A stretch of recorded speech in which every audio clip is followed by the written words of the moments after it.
I've seen some talk in the past few days about the dwindling numbers in the Call of Duty player base, and I have a few thoughts on this. Some might ruffle a few feathers, and some might be just too reasonable to even spark any discussion or outrage, but I would love to hear what you guys think about this in the comment section. Is COD dying? Is it dead already? Or is it actually just thriving? If we're talking Warzone, we have to say peak COVID during lockdowns. Warzone downloads peaked at 100,000, and that was huge numbers, especially for back then, and it kind of makes sense at the time. Everyone was locked down, there was not a lot to do, people turned to gaming to spend time with their friends and find something to do, and at the time, it was a new game, it was fun, and everyone found enjoyment in figuring it out. Obviously, we kind of know what the game is now, but back then, it was new, especially to Call of Duty people who didn't play Blackout, which was a sort of a small player base, very niche game. This is a whole new thing, Battle Royale, never been in Call of Duty before. It was huge, and a lot of people really found enjoyment in it. So word of mouth spread. Obviously, COD marketing was going crazy back then, and it did really, really well. So back then, we had access also to the API or the data. We don't have that anymore. Things like COD Tracker, where we could see all our stats, our KDs, everyone in the lobby, and we had access to all the information, how many numbers, how many accounts there were in the game. We don't have that anymore. And so there is a difference between what we look at sometimes in the active players versus downloads. So when I said we had in Warzone 100,000 downloads, that doesn't mean that it would count as 100,000 active players. There is some metrics through Steam, the Steam charts, the downloads. Doesn't really track downloads, it tracks active players. So if you log in and you play in Warzone, you're an active player, one, and then just say you go in and you play a multiplayer game, you're counted as a second active player. It doesn't count how many times one person logs into Call of Duty in general, it's how many different, each one's separate.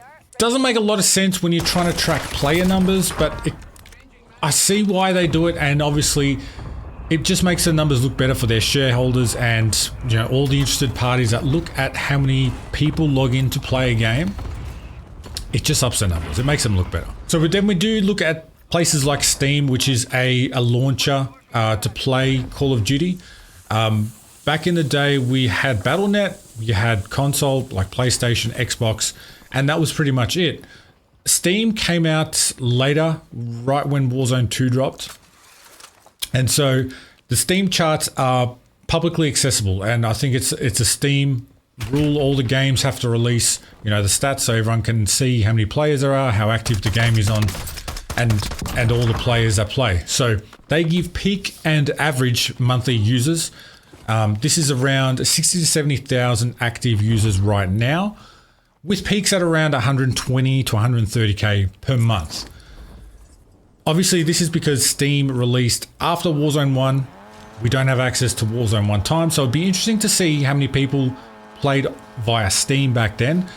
But in October 2022, right when Warzone 2 dropped, basically was the peak for Steam itself in active players, and that was 488,000. That was right when Warzone 2 came out, and as we know, Warzone 2 was released on all platforms. Was huge, interest was high, people were really interested to see what new direction they were going in, and I don't have to tell most of you, it was it was a major flop. Call of Duty Warzone 2 was a major flop. Between all the problems it had with player retention, because of the mechanics, sometimes they just misjudged completely what the player base wanted and what they thought we wanted. Maybe not listening to their customers and taking for granted that people would stick around no matter what. There is a core player base that has stuck around ever since, and it's pretty much been, Call of Duty's been playing catch up ever since. It's gotten a lot better, and from Modern Warfare 3 releasing and now Black Ops 6, things have been improving slowly. Now the issue isn't the player count itself, it's using Steam as a numbers guide or any sort of indicator to the overall health of the game. And why is this a problem? Because Steam is the only real public access we have to numbers and accurate numbers without guessing, we're kind of locked into what Steam is. And the way I'm thinking about it now, I think it's been overlooked by a lot of people. Steam is a very big platform for downloading games. If you were to go back previously, the only reason people have Battle.net is to play COD. The only reason I have Battle.net is to play Call of Duty. And a lot of people who play consoles only have Call of Duty on their console because the game is huge. Back when I used to play on PS4, it basically was between Grand Theft Auto and Call of Duty because the file size was just too big. I couldn't have both. Especially when you look at now, Call of Duty is now available on the Xbox Games Pass. There was the PlayStation people putting forward their case that a lot of people only have consoles for Call of Duty. That is a large part of the console traffic on PlayStation is Call of Duty. This is a problem because Steam gives you access to over 100,000 games in its catalog. So over 15,000 games are released on Steam in 2024 alone. So chances are anyone who has Steam has access to a lot of different games. I myself have probably like 50 games on there and I probably haven't played 20 of them. But I've downloaded, maybe turned them on once and just forgotten about it. They are there in the catalog.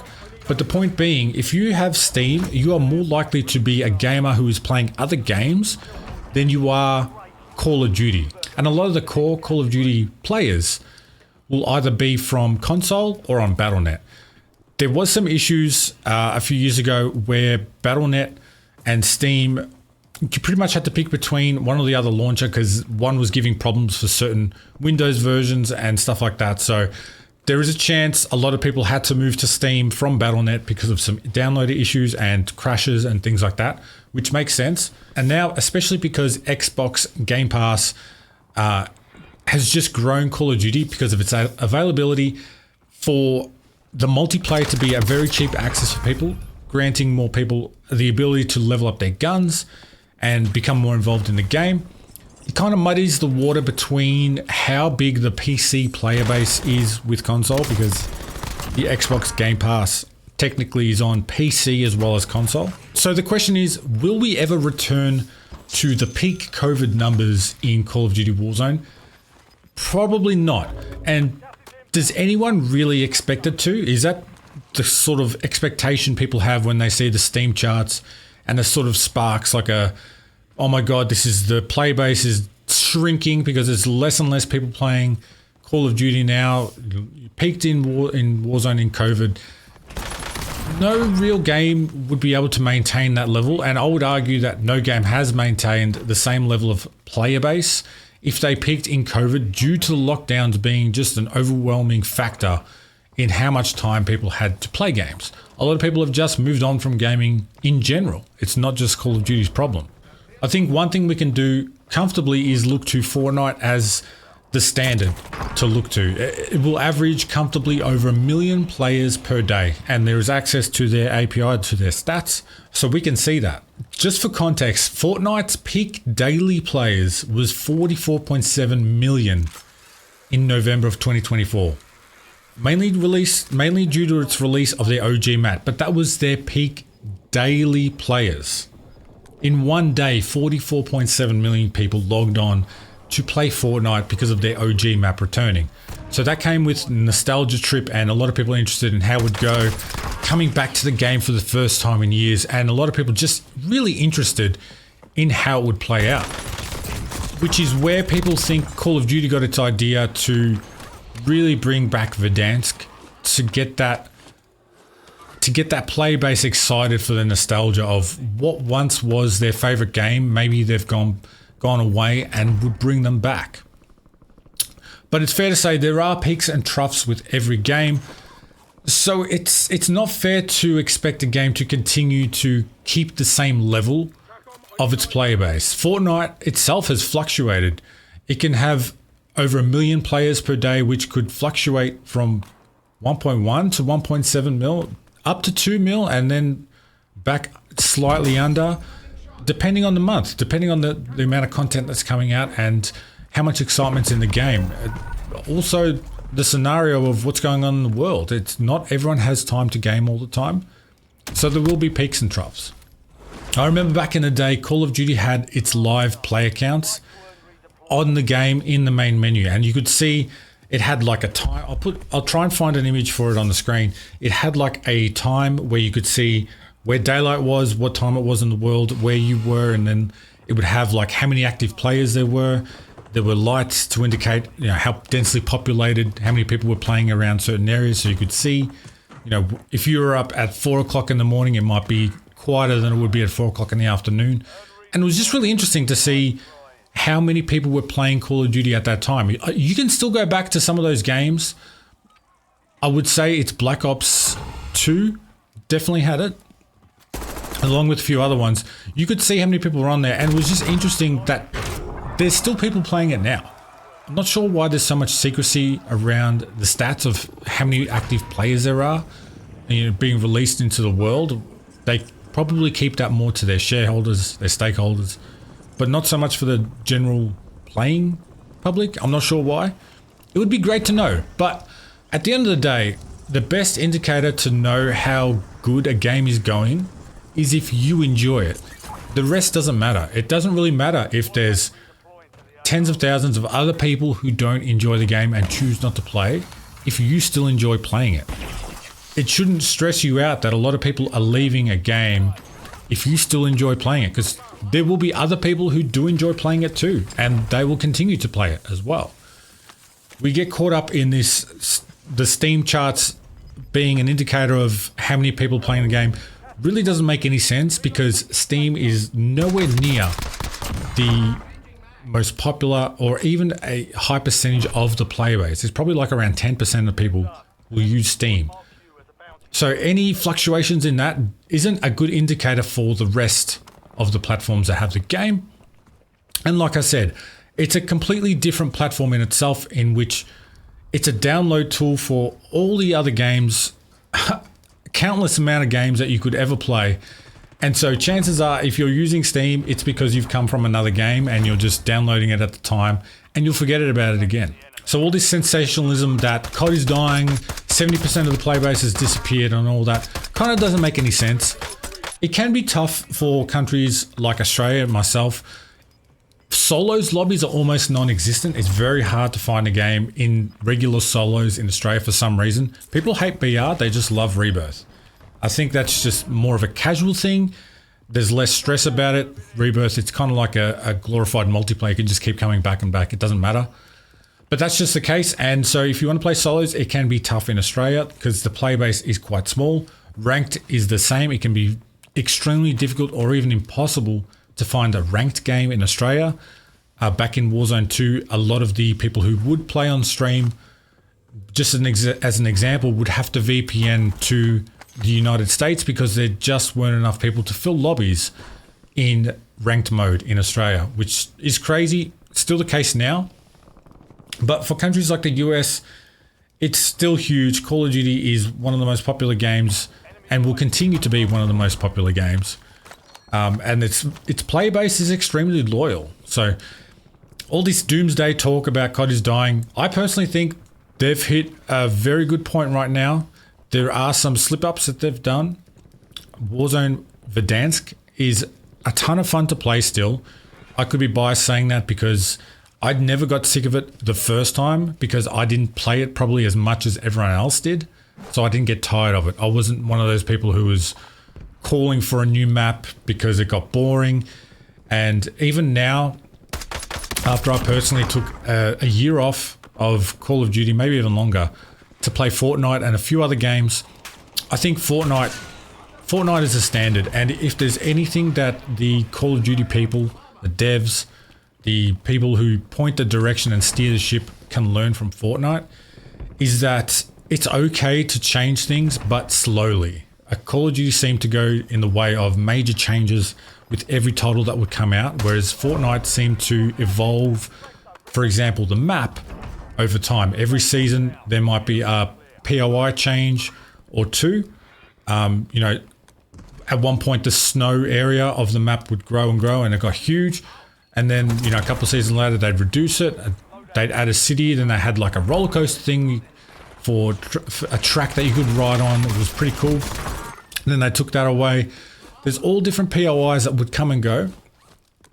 And the guns would change per season as well. They would vault items that would, you know, they wouldn't be back for a couple of seasons, a couple of years even. They would bring in new weapons, bring back old ones. They'd keep rotating things. And like I said, that map evolution over time, you could break it down and show the map changing shape and where the POIs are and how they interact with each other. And then to bring back the OG map as a hit of nostalgia every now and again is awesome to freshen it up.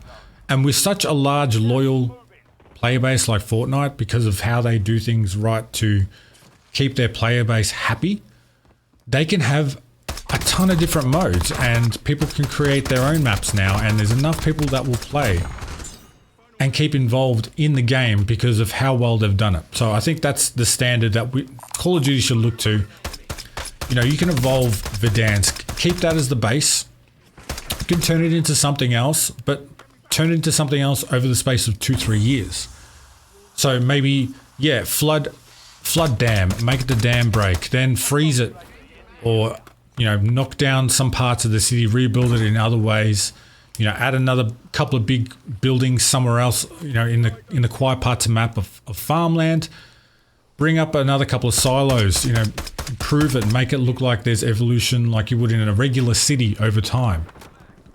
And just some things to keep it fresh like that. And obviously, they do all kinds of things with the meta guns and keeping loadouts, you know, constantly evolving, having a set meta that will sell bundles for a while. It works for them in terms of making money. I'd be interested to see if they did it more like Fortnite, where it became more cosmetic. If they left games completely, if they left the weapons accessible to everybody, completely leveled up, and the only thing you could change really was the attachments to however you please, but what they sold was cosmetics and skins only. I'd like to see the difference in profit that they would make off that, and whether that would be accessible to them. Would they think that's a viable long-term option? At the end of the day, like I said, I think it's in a good space right now, Call of Duty. There are some problems with, you know, glitches and freezing and some hackers situations getting out of control again, especially in ranked. Those are things to stay on top of and things to continually work on. But to say the player base is dying, I think is a massive overreach, because there will always be casuals that come and go, and a lot of people will stay for a bit longer than others and eventually go. And whether it's to another game or whether it's to stop gaming in general, things happen in life that will take people away from gaming, which has nothing to do with Call of Duty. So to say it's all COD's fault is a bit of a stretch. That's just my take on the whole thing. But once again, I would love to know what you guys think. I've been playing COD since 2005, so I've got some time on the game, but obviously I'm not as experienced in Warzone as everyone else. I don't get to play as much as everyone, but I really enjoy the game myself. I think it's fine at the moment. Obviously, a few things can be fixed. They always can. Things can always get better, but to say it's like a doomsday right now where people are leaving, I think is a massive overreach. But I'd love to know what you guys think. Let me know in the comments. Leave a like on the video if you enjoy this kind of thing. I've enjoyed trying to create new sort of Call of Duty videos now, where I'm just sort of sharing my thoughts over some gameplay. This is some casual gameplay with randoms, and I'm just trying a DMR out because that mode is great to try out different guns that you might not normally use in regular BR. But once again, my name is Mingus. Thank you so much for watching. I hope to see you guys in the next one.